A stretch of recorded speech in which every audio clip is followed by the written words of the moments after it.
Reka meminta Tokia menandatanganinya satu persatu. Si gembrot itu mengeluarkan surat pembatalan kontrak, mencibir, kalian tunggu saja balas dendam Tuan Petrus.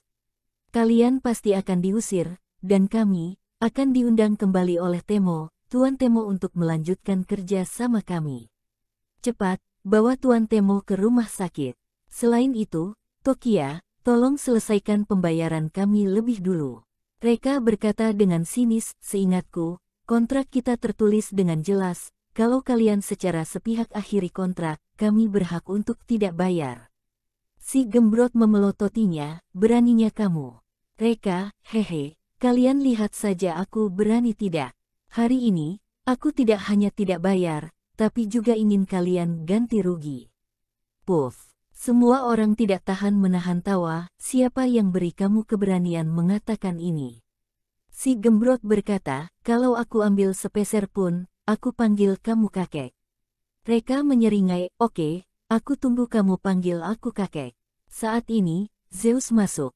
Dia meletakkan setumpuk dokumen di depan Reka, abang ipar, tagihan orang ini bermasalah.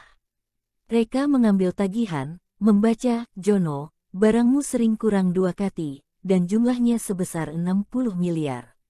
Paman, barang-barangmu jelek, sering menunda konstruksi proyek, kerugian yang dialami setidaknya 1 triliun, Komeng, kamu menggelapkan dana publik untuk membeli saham tanpa izin, dan jumlahnya sebesar 40 miliar. Setelah membacanya, Reka melemparkan tagihan, berkata dengan marah, dengan bukti-bukti ini, aku bisa masukkan kalian ke penjara. Wajah para vendor berubah. Sialan, tagihan kami dicatat tanpa celah, kenapa berhasil diselidiki? Mereka tidak tahu, Zeus adalah seorang PhD bidang ekonomi dari Stanford University, Amerika Serikat, sangat mudah baginya menyelidiki masalah ini. Reka melanjutkan, tentu saja, aku bukan tipe orang jahat. Dalam persahabatan kita yang telah bekerja bersama begitu lama, aku akan beri kalian kesempatan. Terus pasok barang secara gratis sampai proyek selesai. Kalau tidak, lebih baik kalian ke penjara habiskan sisa hidup. Si gembrot tertawa keras, haha, Reka, kamu pikir dengan kesalahan kecil ini sudah bisa buat kami tunduk padamu? Mimpi saja, Tuan Temo, cepat atau lambat akan usir kalian dan menggantinya. Tiba saatnya, Tuan Temo akan hapus semua tagihan ini. Dan kami tidak perlu bertanggung jawab.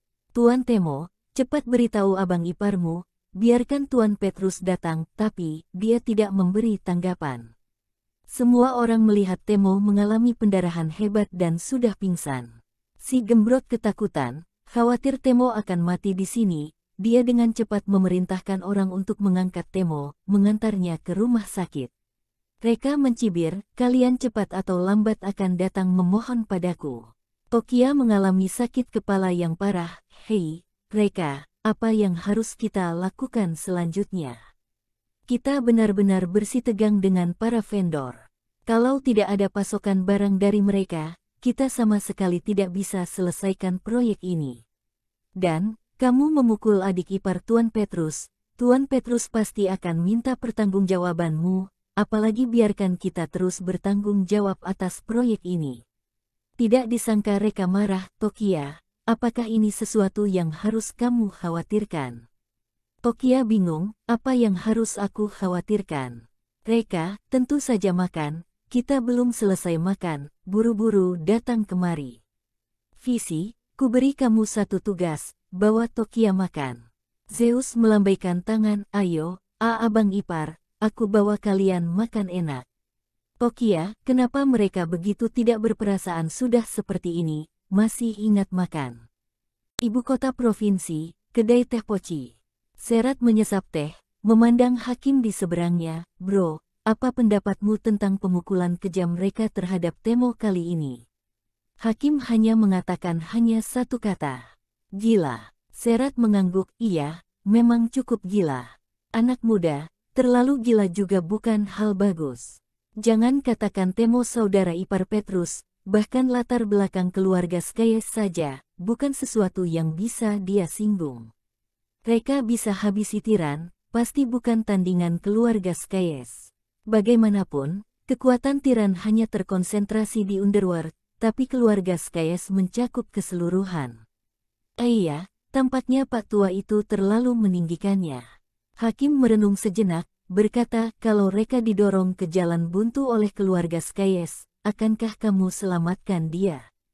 Serat menggelengkan kepala, kalau dia tidak bisa taklukkan keluarga kecil seperti keluarga Skyes, dia tidak bisa dianggap berbakat. Tidak perlu disesali, orang seperti ini mati. Hakim menundukkan kepala menyesap teh, berhenti berbicara. Rumah Sakit Harapan. Setelah seharian melewati masa kritis, Temo akhirnya selamat. Si Gembrot dan para vendor proyek Lovelicity menemaninya semalaman. Apa Days? Mereka semua mengandalkan Temo untuk menyelamatkan nyawa mereka. Temo tidak turun tangan membantu, mereka tidak hanya tidak mendapatkan sepeser pun, bahkan harus dimintai pertanggungjawaban oleh Reka. Setelah Temo sadar, semua orang maju dengan senang. Tuan Temo, akhirnya Anda sadar. Kami menemani kamu semalaman. Tuan Temo, Anda tenang saja, kami sudah mencarikan dokter terbaik di kota Geffen, dan kami jamin Anda tidak akan alami trauma. Air, ucap Temo lemah. Si Gembrot itu dengan cepat menuangkan segelas air untuk Temo minum. Begitu Temo bergerak, pantatnya kesakitan, hingga tidak tahan untuk berteriak. Dia benar-benar sangat marah. Kenapa harus luka di pantat anjir, memalukan sekali. Dia marah, sudah beritahu kakak dan abang iparku. Reka sialan. Aku akan minta kakak dan abang iparku menghabisimu. Si Gembrot buru-buru berkata, tadi Tuan Petrus menelepon, katakan akan segera datang.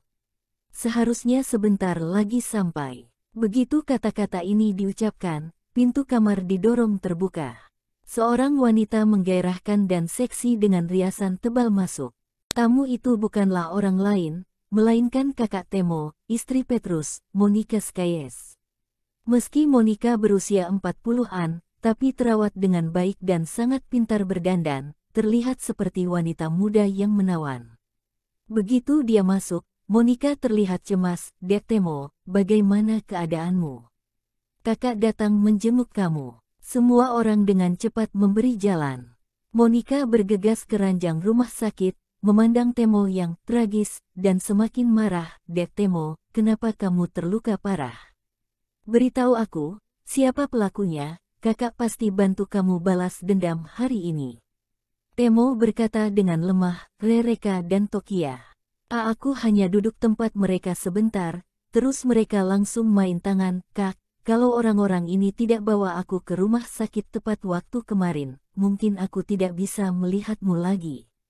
Setelah itu, Temo meneteskan air mata, sedih. Begitu Temo menangis, Monica semakin sedih. Reka, Tokia, kalian keterlaluan. Dek Temo, tenang saja, aku akan balas lukamu ribuan kali pada mereka. Yang lainnya juga datang untuk Reka. Reka benar-benar keterlaluan, begitu tidak suka langsung main tangan. Saat itu, kami semua sudah jelaskan, Tuan Temo adalah adik dari Tuan Petrus, tapi Reka memukul lebih kuat. Sama sekali tidak menghargai Tuan Petrus. Kami hanya membantu Tuan Temo bicara, Reka langsung menendang kami keluar dari proyek Lovelicity, bahkan menjebak kami atas kejahatan ekonomi. Nyonya Monica, Anda harus bantu kami meminta keadilan. Monica melonjak marah, apa? Ada masalah seperti ini. Jelas-jelas tahu Dek Temo adikku, masih tetap memukulinya. Sialan. Anjing yang tidak tahu menghormati pemiliknya. Petrus Butaya, berikan proyek ini pada kedua keparat itu. Ayo, hari ini aku bantu kalian minta keadilan. Baik, semua orang tampak senang, mengelilingi Monica, berjalan menuju proyek Lovelicity. Mereka segera tiba di tempat tujuan. Begitu turun dari mobil, Monica berteriak marah, pecat semua karyawan Tokia. Copot semua peralatannya. Hari ini aku ingin dia tidak miliki apa-apa. Kesombongannya benar-benar tidak sesuai dengan kecantikannya. Rombongan vendor langsung mengusir orang dan mengambil peralatan. Ada kekacauan di tempat kejadian. Setelah selesai, Monica membawa mereka ke kantor pusat. BRAKK. Dia menendang pintu terbuka, bergegas masuk. Reka, Tokia, keluar kalian.